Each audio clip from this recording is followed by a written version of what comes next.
नमस्कार।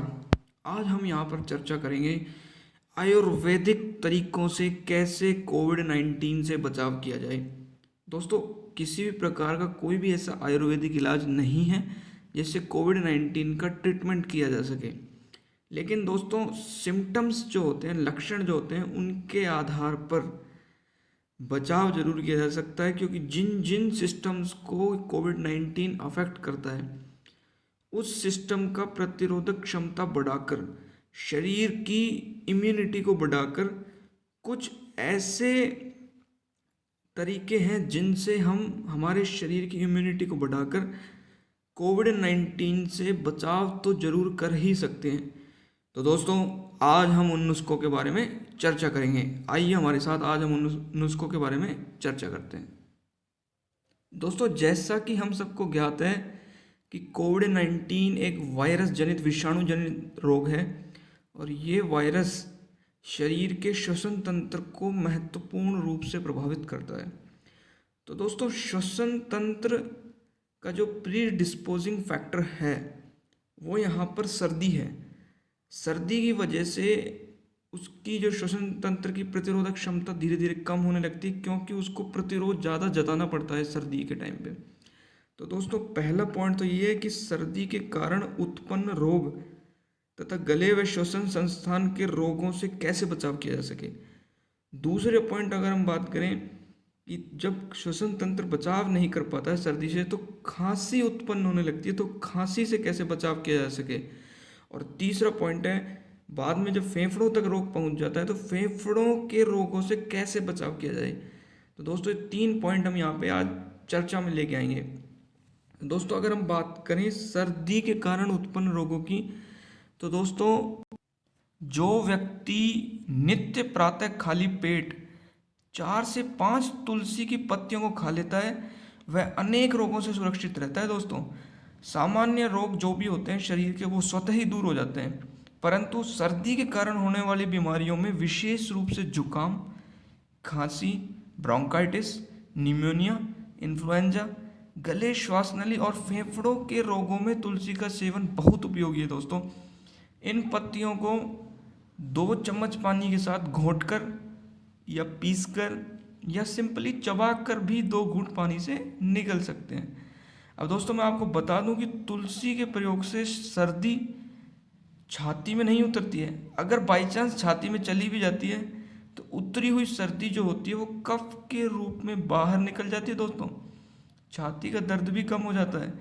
श्वास नली के श्वास प्रणाली की झिल्ली पर स्वास्थ्यप्रद प्रभाव डालने में तुलसी में अद्भुत क्षमता है। दोस्तों, तुलसी के सेवन से ज्वर का भय जाता रहता है। निमोनिया और मलेरिया बुखार में तुलसी की पत्तियां 3 और काली मिर्च 3 दानों को 1 चम्मच पानी में घोंटकर कुछ दिन प्रातः खाली पेट लेते रहने से अविश्वसनीय लाभ होता है। दोस्तों, तो दोस्तों, मैंने आपको यहाँ पे 2 पॉइंट बताए हैं कि तुलसी के प्रयोग से सर्दी छाती में नहीं उतरती है और ज्वर का भय यानी बुखार का डर भी निकल जाता है।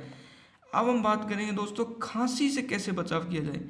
भोजन के 1 घंटे बाद पानी पीने की आदत डाली जाए तो न केवल आप खांसी से बचे रहेंगे बल्कि आपकी पाचक क्षमता भी बढ़ जाएगी। दोस्तों, अब हम बात करेंगे फेफड़ों के रोगों से कैसे बचाव किया जाए।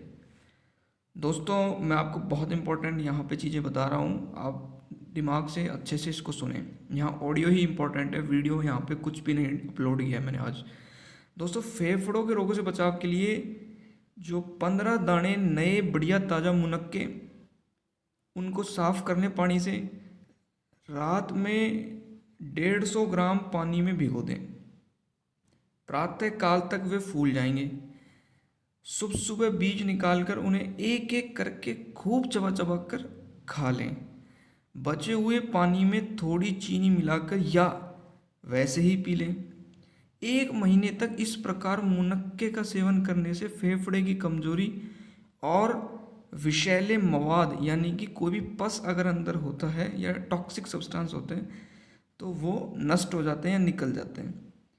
रिजल्ट में क्या होता है, परिणाम स्वरूप दिमाग के दौरे भी बंद हो जाते हैं, पुरानी खांसी, नज़ला, पेट की खराबियां दूर हो जाती हैं। कब्ज, नक्सीर, मुंह के छालों में भी लाभ होता है दोस्तों, और मिक्चुरेशन की प्रॉब्लम्स जो होती हैं वो भी दूर हो जाती हैं। साथ ही साथ आरबीसी की वृद्धि होती रहती है, ब्लड बनता रहता है, ब्लड प्योर होता रहता है, फ्रेश ब्लड हो जाता है, पूरा की पूरा टॉक्सिक सब्सटेंसेस निकल जाते हैं, रक्त शुद्धि और रक्त वृद्धि होकर बलवीर्य बढ़ता है। अन्य विधि मैं बता देता हूँ आपको, एक और विधि है। रात में इन भिगोए हुए मुनक्कों को यदि सवेरे उबालकर ठंडे किए हुए दूध में आधा पौना घंटा रखने के बाद अगर आप लेते हैं तो ये मुनक्के अधिक शक्तिवर्धक सिद्ध होते हैं। इन्हें चोट लगने के पश्चात लेने से शीघ्र ताकत आती है। और आपको मैं बता दूं कि डायबिटीज़ मेलिटस के अंदर मुनक्के का सेवन वर्जित है दोस्तों। मुनक्का डायबिटीज़ पेशेंट को नहीं लेना है। इसके अलावा एक और विकल्प है कि नित्य 2 चाय के चम्मच की मात्रा में शुद्ध शहद का सेवन करने वाले व्यक्ति के फेफड़े इतने मजबूत हो जाते हैं दोस्तों कि उन्हें कभी फेफड़ों के रोग नहीं होते। तो आज से ही शहद खाना चालू कर दें। 1 महीने 1.5 महीने तक इस प्रोसेस को फॉलो करें तथा रोग आपके निकल जाएंगे। स्वाद के लिए भी आप ले सकते हैं, ताकि कुछ चीज़ होती है आयुर्वेदिक में जो स्वाद नहीं आता है, लेकिन शहद एक ऐसा है कि मीठा भी रहता है, तो आप स्वाद के लिए भी इसका प्रयोग कर सकते हैं। दूसरी चीज़ मैं आपको बात करूं स्पेशली कि शहद के 3 विशेष गुण होते हैं। पहला है श्वास नली जो होती है, श्वास नली से संबंधित विकारों को ये दूर करता है। शरीर के मल धातुओं में से अनावश्यक सामग्री को बाहर निकाल देता है। समस्त नाड़ी तंत्र को सुव्यवस्थित रखता है और समस्त धातुओं को पुष्ट करते हुए शरीर को हष्ट पुष्ट बनाता है दोस्तों, याद रखना। एक और ऑप्शन है, विकल्प है दोस्तों। एक ऑप्शन क्या है कि हम डेली बाहर तो जाते ही हैं टहलने के लिए थोड़ा थोड़ा, या घर की छत पे भी टहलते हैं। कोविड-19 चल रहा है तो घर की छत पे भी टहलते होंगे। तो दोस्तों टहलने के साथ साथ गहरी लंबी सांस लेनी चाहिए। श्वास की क्रिया करने से आप न केवल फेफड़े के रोग से ही बचे रहेंगे बल्कि सदाबहार यौवन से भी युक्त रहेंगे दोस्तों। इसके लिए प्रातः टहलते समय आपको केवल इस क्रिया का अभ्यास करना है कि जब सांस शरीर के अंदर जाए तब सफलतापूर्वक सांस नाक के अंदर खींचें, और जब छोड़ें तब मुंह से लंबी फूंक मारते हुए पूरे फोर्स के साथ बलपूर्वक अधिकाधिक सांस बाहर निकालें।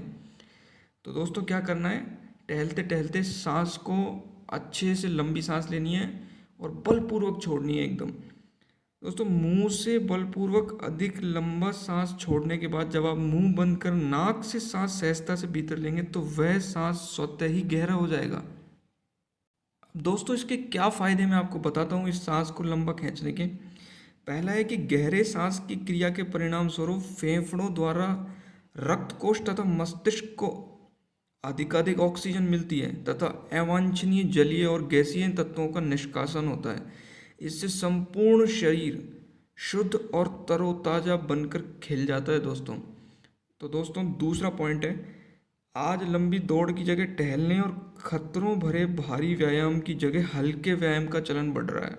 मैं आपको बता देता हूँ ये चीज़।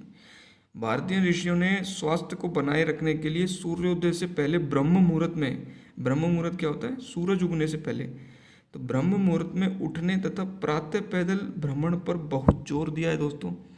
क्योंकि दोस्तों आज आप देखेंगे कि फ्री इतनी है जनता फिर भी सुबह जल्दी नहीं उठ पाती है। तो दोस्तों जो आजकल पैदल चलना छोड़कर अधिकाधिक वाहन निर्भरता ही हृदय रोग, मधुमेह,